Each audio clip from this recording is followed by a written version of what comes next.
Let's talk about Minecraft's survival mode. And I mean really talk about it. Forget just bunching trees and hiding from zombies. We're going to look at this for what it is, a massive, unpredictable adventure where you are the author.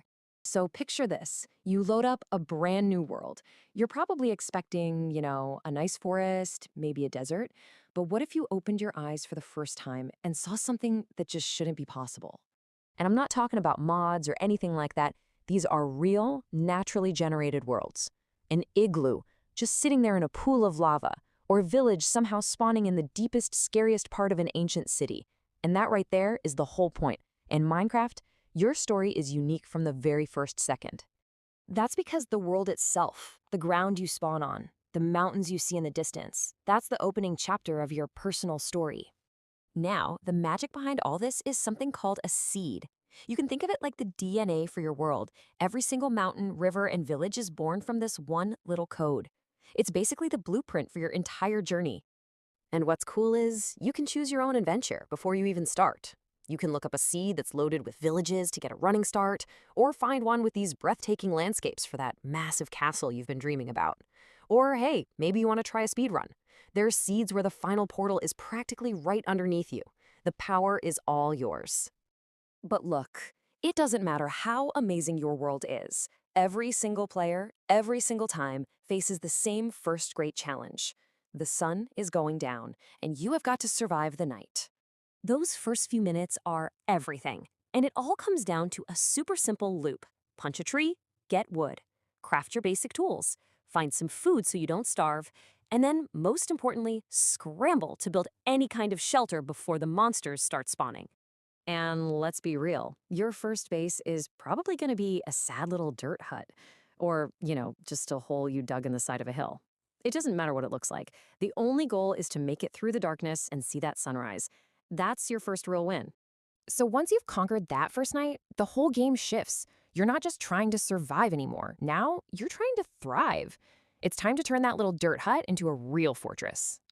And you can really see that progression here. You start on the left with a simple house, right? It does the job, keeps the creepers out. But the goal is to get to something like you see on the right. A full-on organized base with a massive storage system.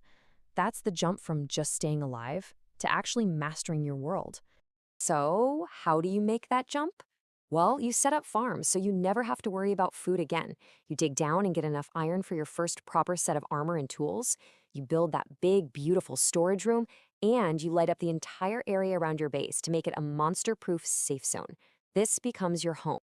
Okay, so your base is secure, you've got food. Now the next phase of your adventure begins.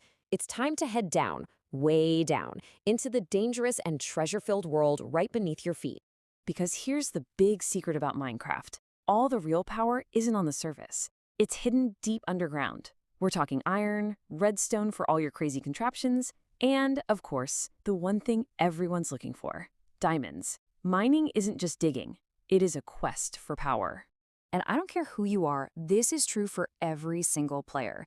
That moment when you're digging in the dark and you see that first little glint of light blue, it's a rite of passage. It's the game telling you you're ready for the next level. So here's a little pro tip for you. If you're hunting for diamonds, the sweet spot is way down at Y level -58. Get down there, dig safely, and you'll have more diamonds than you know what to do with. All right, you've done it. You have diamond gear, you're feeling powerful. Now you're ready. It's time to prepare for the final act of this survival story, the insane journey to the Nether, and then to the end itself. This is your epic quest, laid out. You'll mine obsidian to build a portal to a terrifying, hell-like dimension. There, you've got to find a fortress and fight these fiery monsters called blazes for their rods.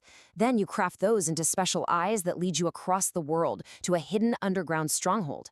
You activate the portal there and you come face to face with the Ender Dragon. And you do not walk into this fight unprepared.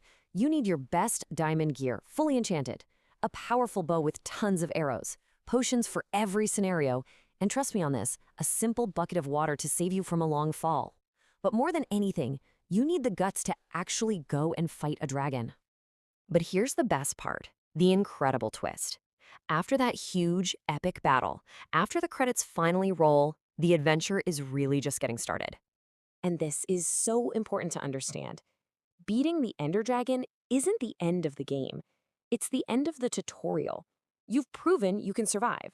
So the game basically hands you the keys to the entire universe and says, okay, now go have fun. So, what is next? Well, you can explore mysterious cities in the end to find the elytra, which are wings that let you fly. You can find shulker boxes, which are basically portable chests. You can become a redstone engineer and automate everything. You can dedicate yourself to building the most incredible structures imaginable. Or you can take all that knowledge and do it all over again in a brand new world. And that's really the ultimate question Minecraft asks you. After you've conquered its biggest challenge, after you've proven you can survive, it just looks at you and asks, now, with this world of infinite possibility at your fingertips, what are you going to create? The story from start to finish is yours.